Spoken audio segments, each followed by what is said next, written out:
배움을 즐기는 청취자님 환영합니다. 비행기를 타고 폭풍우 속을 막 지나간다고 한번 상상해 보세요.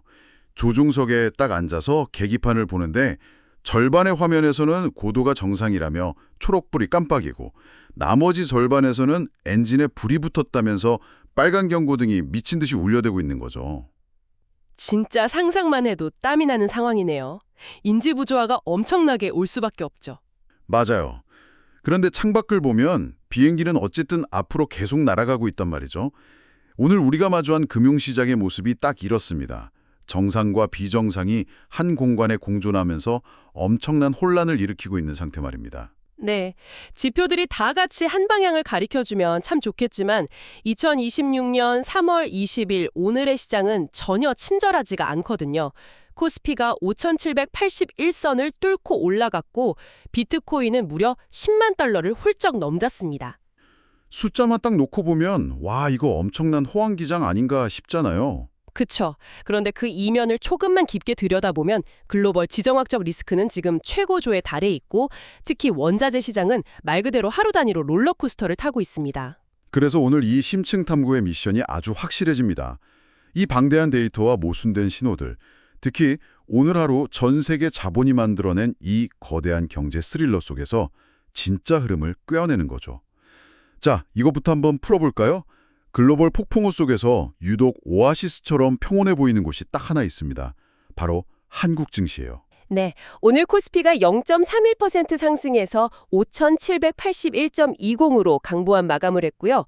코스닥은 무려 1.58%나 급등하면서 1,161.52를 기록했습니다. 밖에서는 진짜 난리가 났는데 우리 집안은 완전 파티 분위기란 말이죠. 맞습니다. 근데 수급 데이터를 자세히 들여다보면 이 파티가 얼마나 기묘하게 굴러가고 있는지 알 수 있거든요. 오늘 하루 외국인 투자자들이 무려 750만 주를 매도하면서 한국 시장에서 빠져나갔어요. 750만 주요. 보통 이 정도로 외국계 자금이 대규모로 이탈하면 지수가 그냥 와르르 무너지는 게 정상 아닌가요? 아주 정상적인 수준이죠. 그런데 개인 투자자들이 731만 주, 그리고 기관이 64만 주를 사들이면서 이 거대한 매도 폭탄이 바닥에 떨어지기도 전에 전부 다 받아내버렸습니다. 와, 외국인이 짐을 싸서 나가는 와중에 동네 주민들이 모여가지고 잔치를 벌인 셈이네요. 근데 이게 단순히 우리 중시는 우리가 지킨다 이런 맹목적인 애국 배팅은 아닐 거잖아요. 네, 표면적으로는 그냥 개인들의 묻지마 매수세처럼 보일 수 있어요. 하지만 그 이면에는 꽤 정교한 심리적 계산이 깔려 있습니다. 현재 중동의 긴장감이 엄청나게 높긴 하지만 미국과 이스라엘 사이에서 확전은 좀 자제하자 이런 방침이 계속 흘러나오고 있거든요. 아, 시장 참여자들 사이에서 최악의 전면전, 그러니까 파고까지는 가지 않겠다. 이런 안도감이 형성된 거군요. 정확합니다.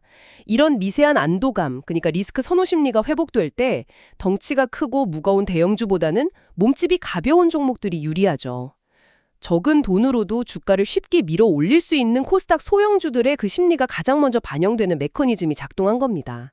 아, 그래서 오늘 시가총액 상위 종목들을 보니까 삼성전자나 SK하이닉스 같은 반도체 대형주들은 오히려 소폭 하락했는데 특정 섹터들이 미친 듯이 올랐군요.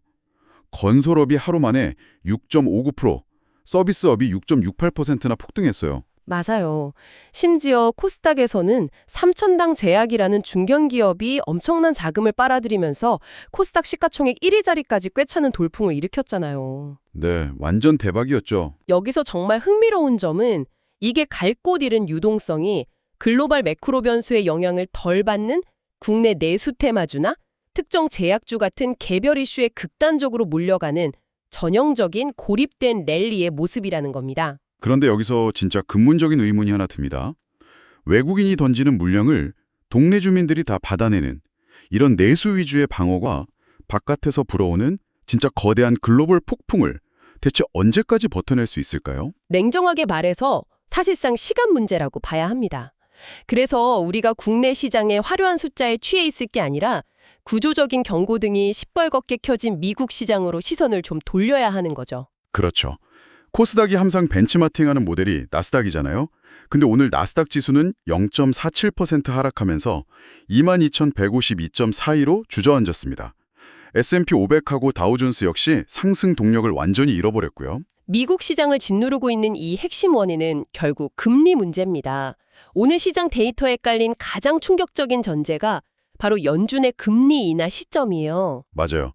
시장은 2026년 내내 이제는 내리겠지, 다음 달엔 내리겠지 하고 기다렸는데 그 기대감이 아예 2027년으로 훅 밀려버렸어요. 투자자들 입장에서는 돈줄이 마르는 이 고통스러운 기간이 1년 더 연장된다는 사형 선고나 다름없게 느껴질 텐데요.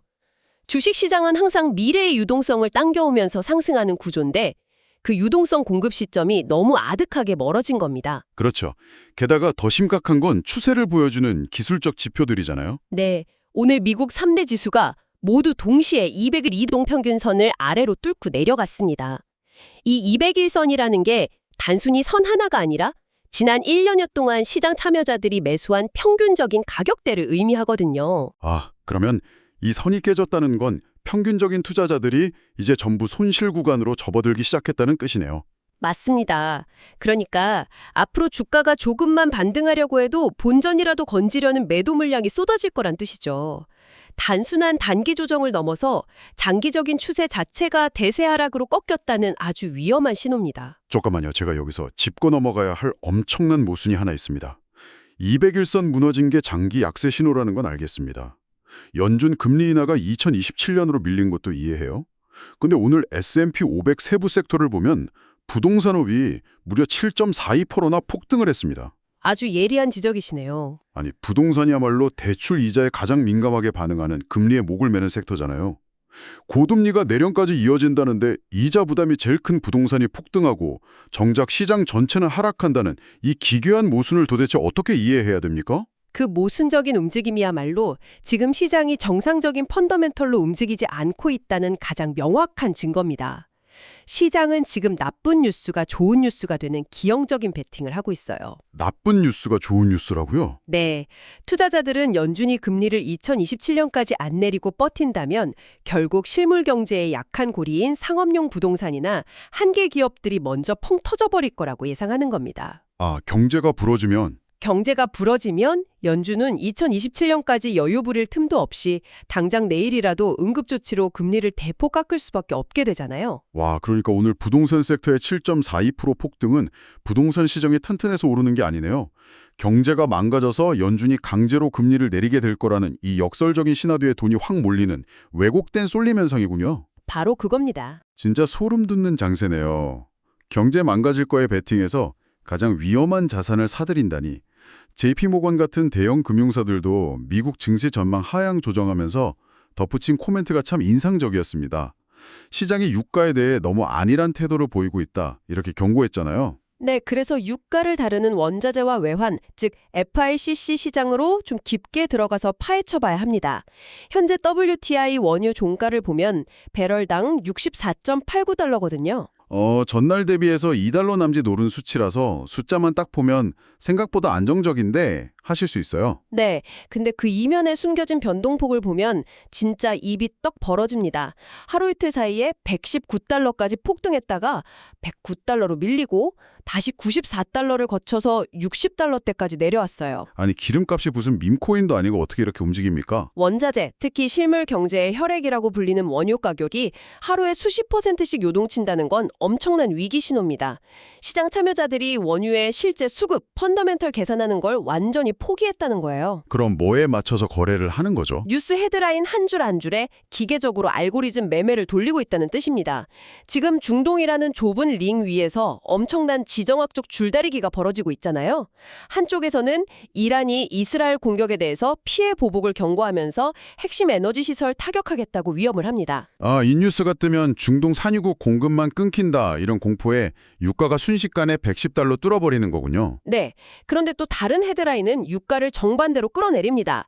트럼프 전 대통령이 확전을 자제하라는 발언을 막 내놓고 미국 정부가 이란의 원유 수출 제재를 완화해서 시장에 원유를 확 팔아버리겠다는 카드도 만지작거리고 있어요. 거기다가 호르무즈 해협이 다시 개방될 거라는 기대감까지 겹치고요. 네, 결국 유가를 하늘로 쏘아올리려는 지정학적 공포와 유가를 짓눌러서 물가를 잡으려는 강대국들의 정치 외교적 개입이 실시간으로 빡 충돌하면서 하루에 50달러가 오르내리는 총극이 벌어지는 겁니다. 그렇군요.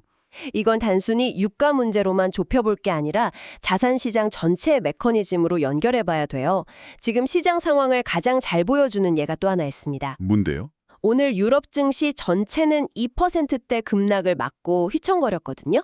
근데 우크라이나 평화협상에 대한 기대감, 딱 그거 하나만으로 유럽의 방산주들은 오히려 강세를 보였습니다. 와, 기업의 실적이나 이익률 같은 전통적인 분석들이 완전 무의미해졌네요. 그렇죠. 국가지도자의 트위터 한 줄, 국경 넘는 미사일 궤적 하나에 특정 자산 가격이 하루아침에 반토막 나거나 2배로 뛰는 이른바 헤드라인 리스크가 시장을 완전히 지배하고 있는 겁니다. 주식시장은 200일선 무너져서 침체 예고하고 원자재 시장은 유가가 119달러에서 60달러대로 널뛰게 하면서 펀더멘털을 상심했습니다.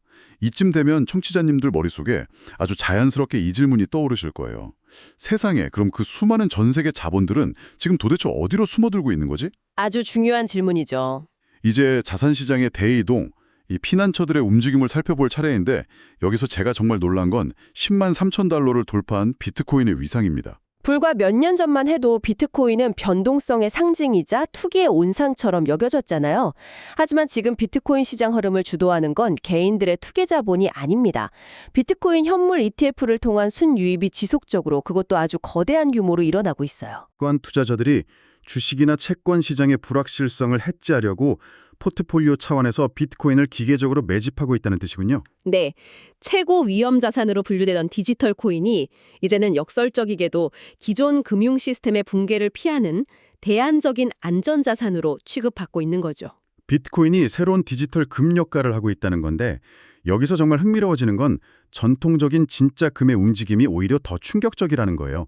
오늘 데이터에서 가장 기묘한 현상이 바로 금값의 디커플링이었습니다. 맞습니다. 아주 재미있는 현상이었죠. 전쟁 위협이 있고 인플레이션 여전하니까 국제 금값은 당연히 18달러 상승했습니다. 아주 교과서적인 흐름이죠. 근데 한국의 국내 금값 시세는 오히려 85만 원으로 뚝 떨어지면서 거의 폭락 수준 하락을 기록했어요. 아니, 같은 금을 거래하는 건데 태평양 건너오면서 가격표가 완전히 뒤집히는 이 마법 같은 현상. 도대체 어떤 메커니즘입니까? 핵심은 바로 환율이라는 필터에 있습니다. 오늘 글로벌 외환 시장에서 달러 인덱스가 0.9로 0.3이 하락했습니다. 즉, 전 세계적으로 달러 가치가 약해진 거죠. 반면에 원달러 환율은 1,445원으로 전일 대비 5.30원 하락했고요. 네, 환율이 하락했다는 건 우리 돈, 즉 원화의 가치가 그만큼 강해졌다는 뜻이잖아요. 국제시장에서 금은 무조건 달러로 거래가 되죠. 아, 그래서 국제금값이 1% 올랐다고 쳐도 한국 투자자 입장에서 금 사려고 지불해야 하는 원달러 환율이 2% 떨어져 버리면 원화로 환산한 금값은 오히려 마이너스가 되는 거네요. 맞습니다.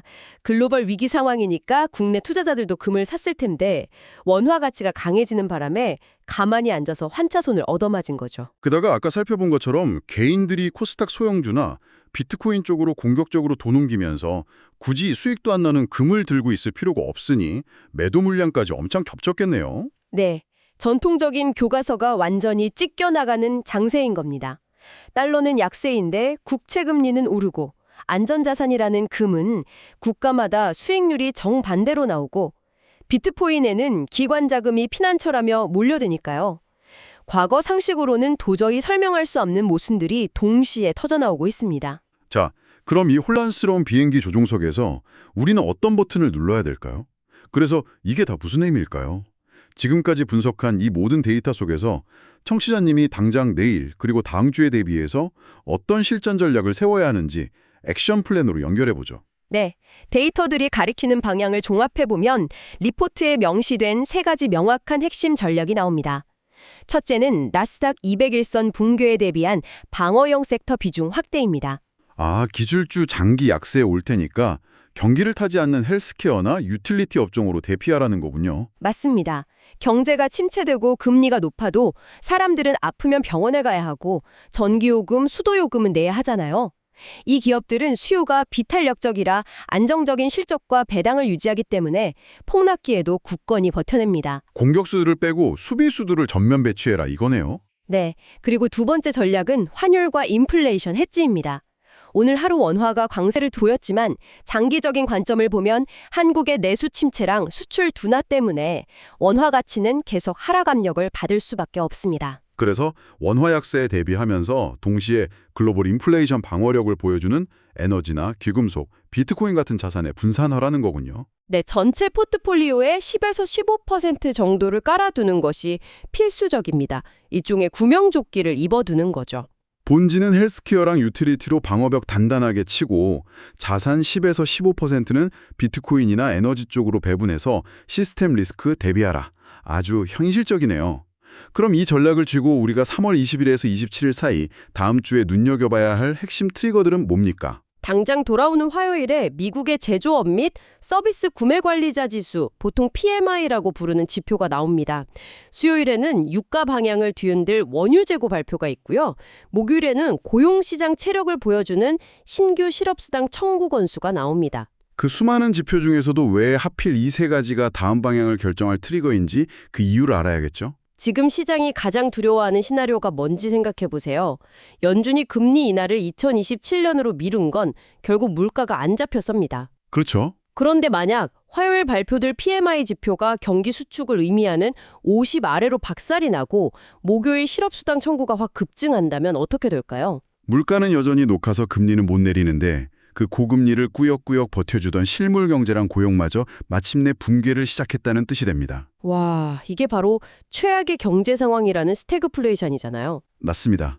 만약 이 지표들이 나쁘게 나온다면 지난 몇 주간 하락은 단순한 조정이었구나 깨닫게 될 겁니다. 진짜 거대한 경기 침체의 공포가 시장을 덮칠 수 있는 폭풍의 눈 같은 일주일이 될 거예요. 금리를 내릴 수도 없고 유지할 수도 없는 완전 외통수 상황으로 몰릴 수 있다는 거군요. 오늘 우리가 파헤친 시장, 정말 한편의 스릴러 영화가 따로 없습니다. 네, 겉보기에는 코스닥 소형주 파티 같았지만 이면에는 미국 200일선 붕괴라는 하락 추세가 입을 벌이고 있었죠. 맞아요. 유가는 지정학적 뉴스 한 줄에 하루 50달러씩 널뛰기를 하고 이 혼돈 피해서 똑똑한 자본들은 비트코인으로 숨어들고 환율 장난에 국내 금값은 거꾸로 곤두박질 쳤습니다. 현상만 쫓아가면 진짜 멀미날 정도로 혼란스러워요. 하지만 유동성이 어떻게 흘러가고 두려움이 어떤 자산을 밀어 올리는지 이면의 메커니즘을 쫙 이해한다면 이 폭풍 속에서도 충분히 생존의 길을 찾을 수 있습니다. 오늘 처음 이야기했던 비행기 계기판 비유로 다시 돌아가 볼게요.